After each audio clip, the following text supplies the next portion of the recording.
And so I love that we're doing this series because there are many, many people who play sports and it's a big part of their life. Some people it's too much, right? It can be so much that can become an icon for you. It can replace your relationship with God. I think we've heard it, NFL competes with church attendance on Sundays.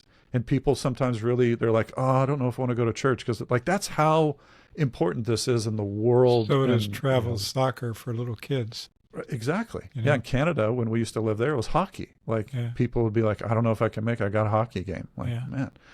So, Bart, I'm just going to throw out some big questions that maybe can get us going. Like, what role did sports play in your life? Wounding, healing, development. I know it's such a big question. Just take it wherever you desire. Like, what was the role of athletics for you in your life?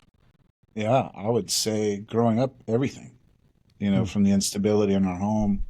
And again, seeing Bob and Wayne and the quote love that they received and me having a void there. I was like, I want that love, so it really became, in hindsight, I see it really became an idol for me. Wow. My whole identity, everything wrapped up in it, and good, the bad, the indifferent.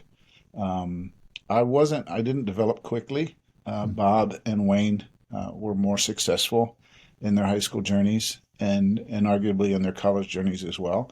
I just was constantly striving to go to the top level that I could. And so there was a, I would just say in summary of that, it became an idol for me. But it was also really good for me in my development. It gave me a lot of father figures, good and bad, including Bob. In my athletic journey, we got a lot of overlap in our stories, a lot of significant things overlapping for us. But yeah, that'd be the short of it. Yeah. Yeah. When you say your career was less, I think that's understating it. Bart was probably the best athlete of all of us. Huh. When he went to the what is it called? The pro day, The combine? Combine. Yeah. I didn't do the combine, but when the Pro Scouts came. When the Pro Scouts came. Yeah. He scored off the charts, like really high percentile in all those areas. Wow. And then ended up in Tampa Bay camp. And he would have gotten drafted probably if he hadn't gotten injured his senior year. So. And if I played the right position, probably. Yeah, probably. Yeah. Yeah. Bart, you're alluding to something I think that's a really cool segue, which is like you mentioned several things. Bring us into them. So here's the things I heard. I had a rough story, so you're acknowledging wounds already. Yeah. Mm-hmm. And then you brought them to sports. You were like, I saw all the love that Bob and Wayne were getting, and it became an idol. Talk us through, just so people can connect it who maybe aren't familiar with language of what do you mean by idol? What do you mean you took it to sports? What do you mean by those dynamics in your heart? Yeah. I think it's so, I was so driven to become, quote, somebody.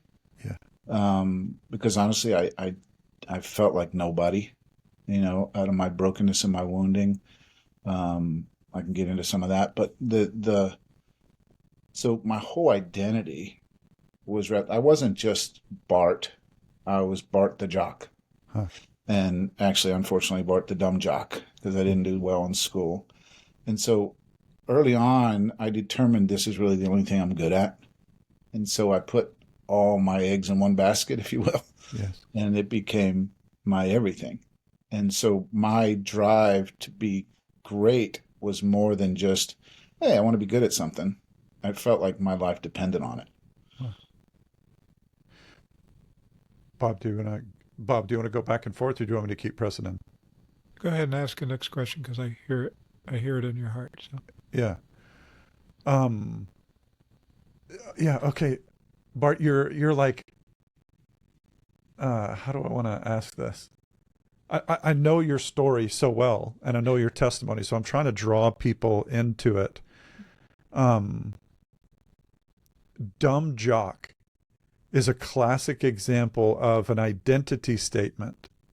And I'm hearing you crying out for the validation that all of us require and need.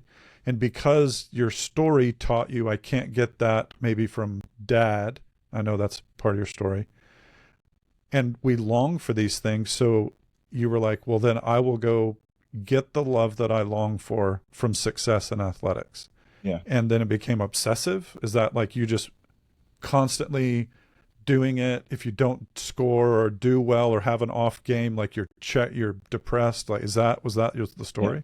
Yeah, very much, very much. And into my high school, that depression became severe because things fell apart into my senior year.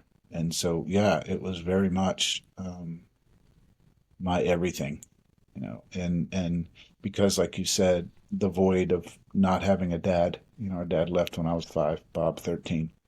And so, yeah, really looking back to those phases of my life, I was very alone, isolated, afraid, and powerless, very vulnerable. And I didn't like that, so that was, the sports became a way to kind of run away from that broken part of my identity. And again, because I saw Bob and Wayne, I now realize conditional love, but hey, love was love. Yeah. It's like, I wanted some of that. And so I started to get some recognition. I started to feel better about myself. And I started to, quote, feel the love, and almost became addicted to that. And so it's like, through all my roller coaster ride, from high school through college, it was taken from me so many times that I was never going to let it be taken from me, because I felt like a part of me was dying. Wow. Yeah.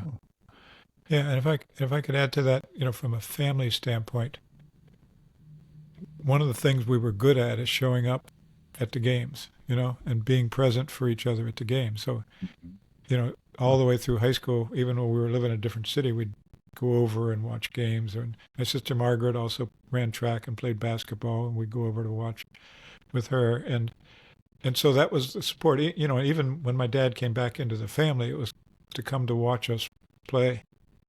And so it was a way of getting affirmation, getting presence,